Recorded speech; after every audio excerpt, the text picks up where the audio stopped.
Hola, ¿qué tal amigos? Bienvenidos a una nueva edición de La Última Página, programa que jamás puedo hacer en soledad porque tengo aquí a mi compañero de todas estas locuras, andanzas, locuras y periplos, que es Sebastián Porrini. Sebas, ¿cómo estás? Hola, maestro. Bien? Muy bien, por suerte. Feliz, contento con... ¿Cómo empezó el año? Muy bien, muy bien. La verdad que es un año lleno de proyectos, lleno de contenidos en ADTV, por suerte, seguimos sumando contenidos, así que estamos muy contentos con la circulación, no solamente de La Última Página, sino también de Nota al Pie, que este año vamos a tratar de hacerlo con más regularidad y sobre todo con, los nuevos chiquilines que estamos de a poquito dando a conocer, que son el hilo de Ariadna y bueno, otro contenido que está dando vueltas por ahí, que bueno, esperemos que siga teniendo las repercusiones que está teniendo, así que estamos muy contentos. Y bueno, hoy en La Última Página, Seba, vamos a meternos con un cuco. ¿Qué tema? Con un cuco, ¿no? Con un cuco que bueno, en mi caso particular, como bien sabes, le tengo un afecto muy particular, muy especial, por varias razones. La primera de ellas por mi gusto personal por la literatura irlandesa, por la cultura irlandesa en general. Tuve la posibilidad, gracias a mucho trabajo y mucho esfuerzo, de visitar Dublín 2 veces en mi vida. Espero una tercera y quizás una cuarta alguna vez. Y estuve en esas calles tan históricas y con tanta historia literaria. Y como sabrás, también mi gusto por su poesía. Pero me parece que el caso de hoy, Seamus Heaney, William Butler Yeats y otros tantos que no vienen a mi memoria ahora, pero que tienen de alguna manera, bueno, los grandes novelistas, ¿no? Bram Stoker, le hemos dedicado uno de los programas a Drácula, y Oscar Wilde, Oscar Wilde, George Bernard Shaw, Sheridan Le Fanu y unos cuantos más irlandeses de renombre. Pero hoy le vamos a dedicar La Última Página a un pedido que nos han hecho algunos suscriptores y nos vamos a meter a bailar con la más fea, ¿sí? Es un libro y un autor que realmente nos va a traer algún tipo de complicaciones en la media hora que tenemos, porque no alcanza ni la mitad del tiempo para poder abordar Monty Python, en busca del tiempo perdido. En busca del tiempo perdido, ¿no? Que es obviamente James Joyce. James Joyce, y especialmente El Monstruo, ¿sí? La novela que genera temblor y miedo entre los lectores que consideran a esta obra como una pieza ineludible de la literatura del siglo XX. Así que en este programa... Más citada que leída, me Más parece. citada que leída, como dice el que hace la introducción en esta edición que tengo aquí, que es Declan Kuyper, catedrático irlandés. Es un libro más citado que leído, ¿sí? Y más leído que comprendido, ¿no? Hay quienes afirman, ¿no?, que lo han leído completo y bueno, queda bien decir que estamos hablando obviamente de Ulysses, by James Joyce, ¿sí? La novela del siglo XX para muchos críticos, la antinovela para muchos otros.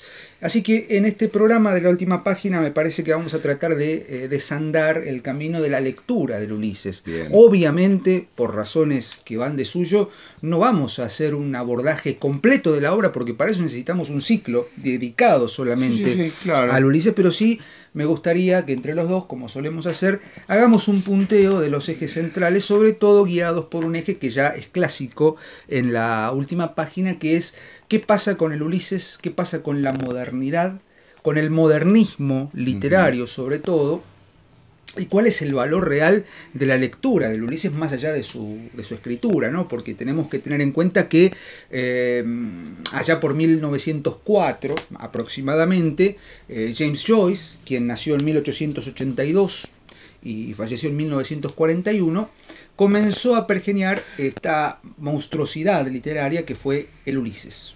O llamado el Ulises, pero es Ulises de James Joyce. Así que bueno, en este programa vamos a desandar algunos aspectos generales de la novela, del estilo literario de Joyce, ¿sí?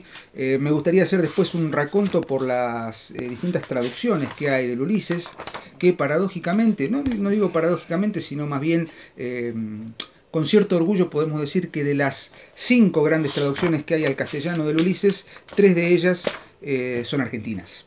¿Sí? La primera traducción al castellano es argentina, y las últimas 2 que circulan, una que es muy buena y es con notas, salió el año en el 2017, fines de 2017, y una en 2015 de Marcelo Zavaloy, la de 2015, y de Rolando Costa Picasso, la de 2017. Y esperamos la del 2022. Y esperamos la del 2022, cuando se cumplan que 100 años de la publicación del Ulises. Hay noticias off the record que afirman que habrá una traducción con notas y estudio preliminar en el 2022, cumplidos los 100 años del Ulises. Así que no, yo lo estoy vamos traduciendo al griego. Muy bueno, griego antiguo. Bien, está bien. Mi idea es que Jalepata Calá, ¿no? Dirían los grandes griegos. Así que bueno, ¿qué podemos decir del Ulises, Seba? ¿Qué podemos pensar o qué podemos afirmar del Ulises?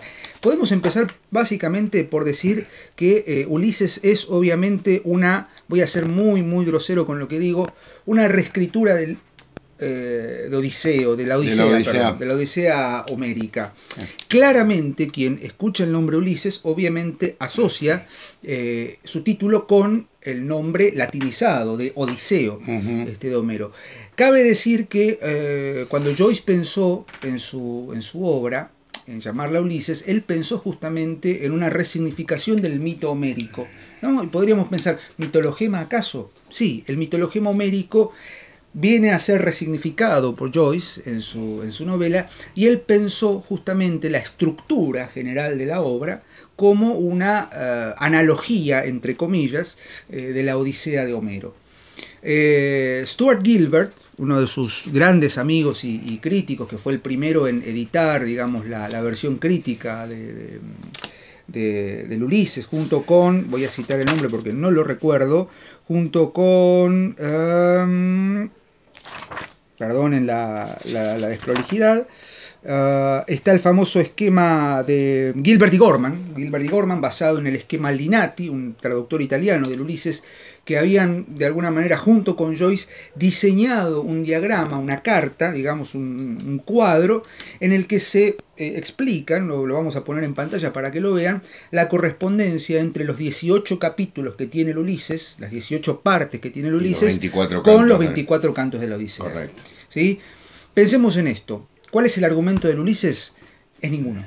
Claro. Es literalmente un día concentrado en la vida de 3 personajes. El Bloomsday. El 16 de junio de 1904, día obviamente en el que James Joyce se cita por primera vez con quien fuera su esposa, Nora Barnacle, y decide ambientar su novela en ese 16 de junio de 1904, y narra básicamente el periplo de 3 personajes: Stephen Dedalus, profesor Stephen Dedalus, Leopold Bloom y Molly Bloom, la esposa del segundo, y es de alguna manera una novela en la que no pasa nada. No pasa nada, empieza a las 8 de la mañana en una ceremonia en la Torre Martello de Dublín, y es el devenir, ¿sí?, de estos personajes, y obviamente en ese devenir hay una serie que ahí es donde de alguna manera Joyce viene a representar un quiebre, ¿no? Una ruptura, no vanguardista, sino por así decirlo, un proyecto de lo que debería ser la literatura a partir de ese momento, que es poner todos los estilos literarios que existían hasta esa época en una sola novela. Claro. De ahí las casi 1000 páginas del Ulises. Claro. ¿Sí? Entonces, hay un capítulo en el que el eje de la narración es el monólogo interior, que por otra parte se le atribuye a Joyce ser uno de los grandes exponentes del fluir de la conciencia o del monólogo interior, del stream of consciousness en inglés, que es justamente stream en inglés es fluir, claro, de la conciencia, es decir, dejar que la conciencia se manifieste lingüísticamente. Y ahí me gustaría hacer un pequeño paréntesis. La novela se publica en 1922, primera mitad del siglo XX. Y hay quienes afirman críticamente, que la primera mitad del siglo XX viene a manifestar por lo menos una de las grandes heridas narcisistas del ser humano, que es el surgimiento de Freud, ¿no? Freud y el psicoanálisis, posteriormente Lacan, Jung, que por otra parte Jung le dedica un artículo crítico al análisis del Ulises, obviamente lo destruye, ¿no? O sea, el Ulises es maniqueo. O es destruido o es venerado como la obra literaria del siglo XX. Entonces, con el psicoanálisis se empieza a manifestar que lo inconsciente circula a través del lenguaje, pero que el lenguaje no puede terminar de asir lo inconsciente. Entonces se da esta tensión, es decir, hasta qué medida o en qué punto el lenguaje puede manifestar la totalidad de la conciencia. Joyce toma ese guante y dice, bueno, el lenguaje lo puede todo. O sea, la novela, Ulises, es una novela donde la exacerbación del lenguaje se manifiesta en cada párrafo y en cada oración. Pensemos que Joyce, excelente hablante de inglés, perfecto hablante de inglés, escribe su novela siendo irlandés, con la situación política por la que estaba atravesando Irlanda en 1922, posterior a la rebelión de Pascua de 1916, y obviamente en medio de un conflicto no solo político, social, cultural, sino también religioso. Pensemos que Joyce había sido formado por jesuitas, o sea que era un católico furioso y rabioso, formado por los jesuitas, en una sociedad profundamente católica como era la irlandesa, pero en continua tensión con el protestantismo y el anglicanismo del Reino Unido. Claro. Sí, todavía Irlanda en ese momento estaba a caballo entre separarse, que posteriormente, después de la gran guerra civil que hubo en Irlanda, la República de Irlanda se separa del Ulster, de los 5 o 6 estados que conforman hoy Irlanda del Norte. Entonces, la novela también ataca esa problemática, no solamente política, sino también religiosa. El 16 de junio de 1904, estos personajes empiezan su periplo y lo que sucede en la novela es inenarrable. Es decir, no les puedo decir qué pasa, porque sería contarles el argumento y no tiene mucha lógica. Vicente Batista, por ejemplo, tal vez, Diego, habría que pensar la relación con el Ulises. Por supuesto, con la Odisea. De la Odisea. Decíamos 18 capítulos, ¿no? Claro. La primera parte, los 3 primeros capítulos. La telemaquia. La telemaquia es la búsqueda por eso del padre con el hijo, que Stephen Dedalus está buscando, que por otra parte me estoy yendo por las ramas, pero los nombres, ¿no? Stephen Dedalus como el arquitecto del laberinto universal. En el decir de Borges, Estéfanos es el que corona, ¿no? El rey de los laberintos. En el decir de Borges, quizás el Ulises es el laberinto más grande de la literatura universal. Sí. Los 3 primeros capítulos corresponden a la telemaquia. Los capítulos 4 al 15, representan la errancia, la Odisea propiamente dicha. Y los últimos 2 o 3 capítulos, el 16 al 18, representan el nostos, ¿no? El retorno. Y fundamentalmente lo que hay que pensar en la Odisea, me sale decir la Odisea, claro. en el Ulises es lo siguiente, y voy a citar a Friedrich Schlegel, si me permito. En 1800, Schlegel, junto obviamente con otros, Fichte y obviamente los poetas románticos ingleses, como hemos dicho allá por el primer programa de la última página del ciclo 2018, se manifiesta en ese momento de la historia de la humanidad un estado de absoluta revelación y rebelión, merced a las 2 revoluciones, exacto, francesa e industrial, Francia e Inglaterra, en la que los poetas toman como suya la causa de la pérdida de algo que es parte del ser humano, que es el mito. ¿Sí? Schlegel, que planteaba que la mitología para los antiguos, para los arcaicos, era una forma de reacción ante sus experiencias físicas. Entonces la mitología era parte de la existencia del hombre y de la convivencia con lo sagrado. Con la Revolución Francesa y con el advenimiento de la Revolución Industrial y además de la Ilustración y del posterior positivismo, la mirada mítica se anula. Se pierde la mirada mítica para dar paso a una mirada racional, a una mirada en la que el hombre tenía que expresar la manifestación del mundo como realidad, la enciclopedia, por así decirlo. Totalmente. Entonces Schlegel, que plantea, hay que remitologizar el arte y convertir, termino con esto y te dejo hablar, convertir la poesía en una nueva mitología. que no se precie como algo que se manifieste como real, porque los antiguos no consideraban que la mitología fuera ficticia. No. Digo, la mitología debe ser la nueva forma de la poesía, y la poesía debe encarnar en su nueva mitología, pienso en Blake, por ejemplo, pienso en Yeats, 100 años después, con Exacto. Una visión, debe reencarnar la poesía en esa nueva mitología el arte absoluto, el arte total. Exacto. Entonces, esto que empieza en 1800 con Schlegel, en la modernidad, o en el modernismo literario, de la mano de T.S. Eliot, por ejemplo, en La Tierra Baldía, con la existencia del Guernica de Picasso, por ejemplo, ¿sí?, se viene a manifestar este espíritu del modernismo que Joyce lleva al extremo más omnímodo, que es justamente resucitar una sensibilidad mítica perdida a través de la modernidad y despertar la modernidad viceversa a través del mito. Por eso la idea de remitologizar el mitologema, valga la redundancia, de la Odisea en el Ulises es una forma de reaccionar en contra de aquello que se ha perdido.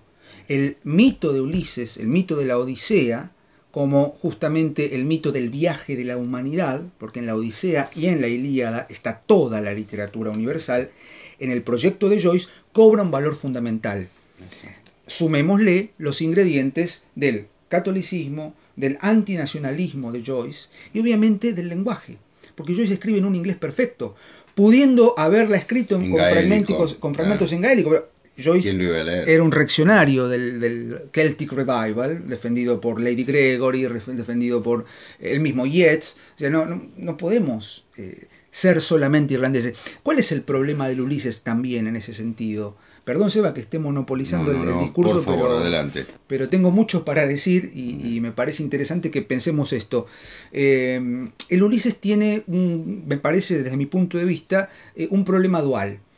Por un lado es una obra universal porque está catalogada como un clásico. Casi 100 años después de su publicación sigue generando problemática. El mismo Joyce lo decía. Traducciones. He escrito una novela en la que he insertado tantos enigmas que a los críticos les llevará 100 años tratar de entenderla. Y sí, y literalmente. Y lo va a superar. Pero por otro lado, tiene un enorme problema que lo hemos charlado en más de una ocasión, que es la enorme autorreferencialidad que tiene, que quien no conoce de historia, política y sociedad irlandesa queda por fuera. Exacto. Absolutamente por fuera. Entonces, es un problema dual. Es universal y a la vez es local, ¿no? Exactamente. Yo creo que quien intente leer el Ulises, digo intente porque es un problema leerlo, debe desasirse de todas las cuestiones contextuales, coyunturales, y buscar en el Ulises, totalmente, como en toda literatura, no solamente toda la literatura que hay, todas las referencias míticas que hay, sino sumergirse en un ejercicio del lenguaje en todas sus posibilidades. ¿Sabes lo que pasa, Diego? Que, por otra parte, lo que vos decís se sostiene sobre lo siguiente. Cuando se hace una lectura histórica de un mito, el mito se convierte en un mamarracho. Es decir, Confucio, miren a dónde lo llevo, ¿no? Confucio intenta interpretar mitos chinos para un emperador y le dice, lo que pasa es que el rey que estaba apareciendo en un mito determinado tiene 4 cabezas porque son los 4 asesores que tenía y demás. Es una lectura, digamos así, acomodaticia para el momento, es decir, ese demerismo, es decir, querer entender el hecho histórico simplemente. Cuando en realidad el texto mítico, el relato mítico, está planteado para la trascendencia, no para la inmanencia. Si me permitís, Diego, yo voy a ser muy breve, porque la verdad es que quiero que sigas analizándolo, pero un poco para que te prepares para lo que vas a hacer. Yo voy a narrar 2 o 3 cosas que me pasaron con el Ulises, una experiencia personal. Yo el Ulises lo conocí en el profesorado, yo estudié como Diego en un profesorado terciario. Mi profesora de literatura inglesa, a quien le hago un homenaje en este momento, Rosa Pastalowski, había escrito un libro fundamental para entender el Ulises. Hermoso libro, la verdad que... Y una ventaja librito. Breve. Esto brevis et placevis. Claro, no como los compendios que andan dando vueltas, que son, es un libro, hay un libro muy famoso de cuyo nombre no me quiero acordar, sí. Que es tan extenso como el Ulises. Como el Ulises, claro. O esos textos que explican un cuento y son más largos que el cuento. En este caso, Rosa, en 120 páginas, nos introducía al Ulises, pero nos decía, con ese tono agudo que ya tenía en ese momento, ahora debe estar en el paraíso sin duda hablando con Joyce, decía, no se olviden, primero lean el Ulises, después el texto. Y bueno, esa fue mi primera lectura. Yo compré la edición de Santiago Rueda, en traducción de Subirachs. Sala Subirachs, primer traductor del Ulises. Exactamente. Y me sumergí en él y lo leí de pe a pa, y realmente no sentí, digamos así, una admiración como la que sentí por otras novelas del siglo XX. Vos sabés que yo tengo mi corazoncito a la recherche, yo la tengo en el otro lado del canal, lamentablemente, ¿no? Porque, bueno, por otras cosas no es así, pero la leí y sentí lo siguiente, que esto es lo que quiero comentar. Es evidente, primero, el trabajo con el enorme modelo que significa la Odisea, eso no me cabe ninguna duda. En segundo lugar, la desmesura de la novela. La novela me parece una hibris en algún sentido, es decir, una desmesura total, trabajando todos los estilos. Y en tercer lugar, mi profunda admiración, porque lo que hace Joyce es dar a los escritores todo servido como para decir, bien, aquí están todos lo que se puede seguir haciendo. Es increíble, es un proyecto. Es un work in progress, como se dice en inglés. Hoy estoy más británico. Very good, my friend. You are very British indeed. Exacto, parece que yo soy yo el que estoy de este lado. Pero en algún sentido pienso lo siguiente, es una novela que debemos leer, que lamentablemente hay muchas personas que comentan y no han leído. Y yo decidí hace unos 5 o 6 años, volver a releerla, porque dije, no me puedo quedar con aquella lectura de cuando era estudiante. La disfruté de otra manera, pero también, debo decirlo, la padecí de otra manera. Porque me parece que en esa desmesura hay unas, perdón Diego, pero hay unas 200 páginas que yo le quitaría. Cuando vos termines tu exposición, yo voy a no solo confirmar, sino que te voy a sorprender con lo que te voy a decir. Porque quiero creer que Joyce en esa genialidad con la cual trabajaba, se dejó llevar por la historia, de manera tal que se podría haber, ahí tendría que haber habido un editor que le hubiese dicho, bueno, tal vez hay ciertas cosas que se podrían haber obviado, pero en esos tres personajes, Stephen Dedalus, Leopoldo Bloom y Molly Bloom, está centrada la historia de la Odisea de una manera colosal, aunque de una manera, como decíamos, absolutamente desmesurada. ¿Qué quiero decir con esto? Que como modelo es estupendo, pero como modelo. Y aquí cierro. En 1948, o sea, 26 años después, en nuestra República Argentina, se publicó El Adán Buenos Aires. Estaba pensando exactamente en lo mismo. Claro. Creo yo que El Adán Buenos Aires es otra gran novela, pero peco, y pido disculpas a mi querido maestro Alfredo Fraschini, porque si me va a ver, me va a retar por esto, pero debo decirlo. También El Adán Buenos Aires cayó en cierto momento en esa tentación de convertirse en una novela kilométrica. Y por otra parte, Leopoldo Marechal, que lo negó siempre, dijo, mi novela no tiene ningún fundamento en el Ulises de Joyce. Claro, yo creo que sí. Es en todo caso, él argumentaba lo siguiente, en todo caso los dos nos basamos en el mismo texto, que es la Odisea, ¿no? Totalmente, pero uno no puede negar que una novela publicada 26 años antes y ya a mano de todos los lectores argentinos, era de alguna manera un elemento fundamental. Eso no digamos así, no quita mérito a La Adán Buenos Aires. Por favor, es una novela que yo invito a leer. Pero yo que no. Justamente... bien, perfecto, no, muy bien. Sí, ahí partes, disentimos, claro, inclusive con Fraschini. Claro. Pero sustento que el Ulises es el fundamento de lo que va a venir después. Y ahí voy a citar a una autora y te vuelvo a dar la palabra, Diego, para que vos continúes, que es una serie de autores que van a estar basándose en el Ulises de Joyce, dándole una vuelta de tuerca. No puedo dejar de nombrar a Virginia Woolf, que es una de mis grandes escritoras amadas. Y creo que sé quién pide pista. Claro, a ver. La conciencia de C, ¿no? Bueno, claro, exactamente. Ahí iba. Muy bien, profesor, veo que estamos en tema. Italo Svevo, ¿no? Un gran escritor italiano que conoció a Joyce en Trieste, ¿no? Él era triestino y, bueno, Joyce vivía en Trieste, en Italia. El Ulises Joyce lo terminó en Trieste. Claro, exactamente. No pudo dejar de asombrarse de esa novela y escribió esa genial novela que es La conciencia de seno, influido por dos cosas, por el Ulises de Joyce y por el psicoanálisis, pero fundamentalmente como base literaria el Ulises de Joyce. Es decir, ¿qué quiero decir?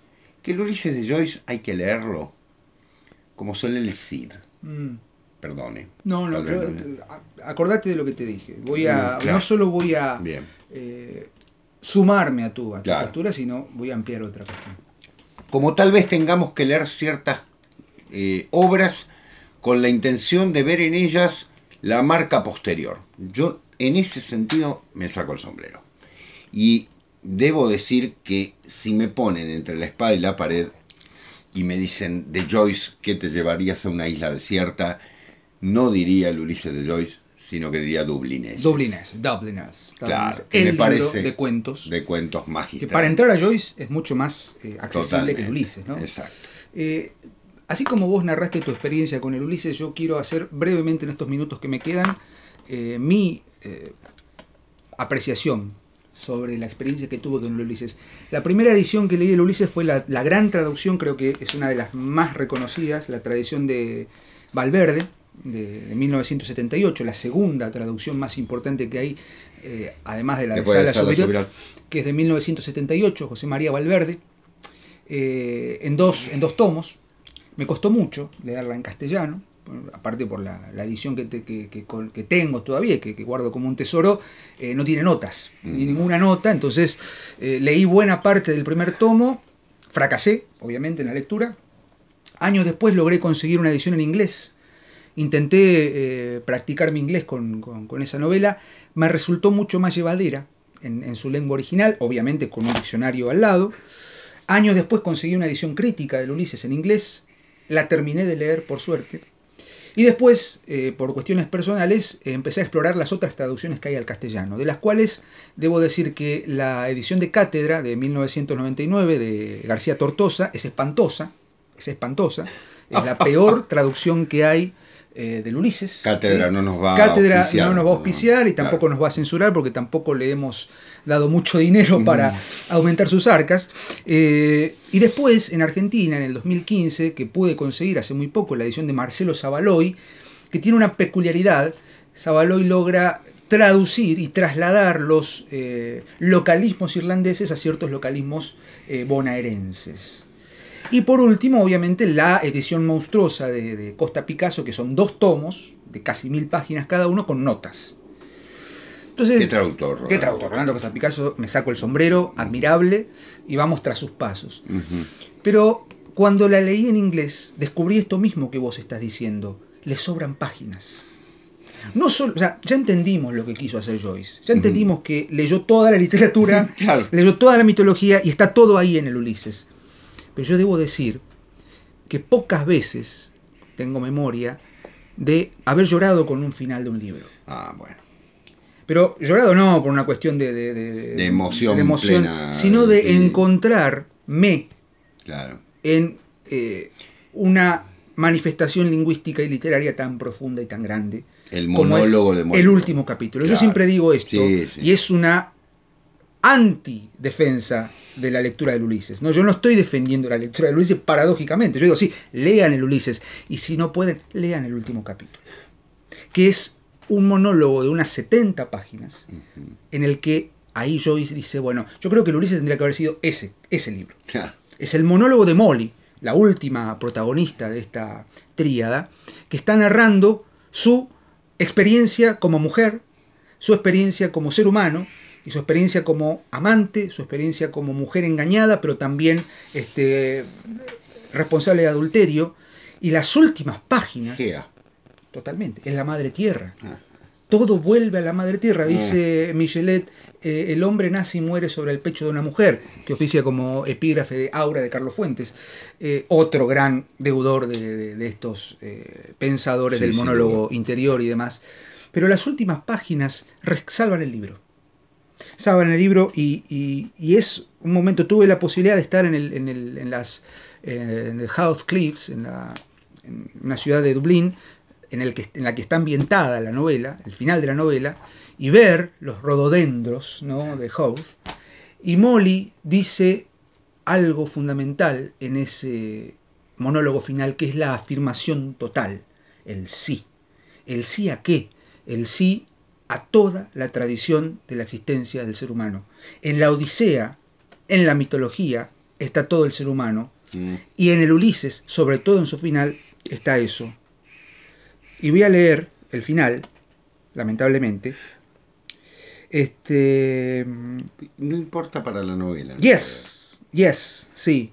And all the queer little streets and pink and blue and yellow houses and the rose gardens and the jessamine and geraniums and cactuses and Gibraltar, as a girl where I was a flower of the mountain, yes.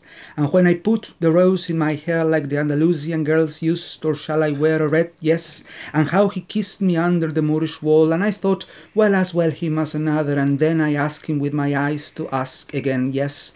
And then he asked me, would I, yes, to say yes, my mountain flower, and first I put my arms around him, yes, and drew him back down to me so he could feel my breast all perfumes, yes, and his heart was going like mad, and yes, I said yes, I will, yes. Y entonces le pregunté con mis ojos si podría decirme que sí otra vez, y entonces él me preguntó si yo diría que sí, mi flor de la montaña, y lo primero que hice fue poner mis brazos alrededor de él, y sí, y lo traje hacia mí para que pudiera sentir mis senos todos perfumados, y sí, su corazón latía como si fuera un loco, y sí, le dije, sí, lo haré, sí.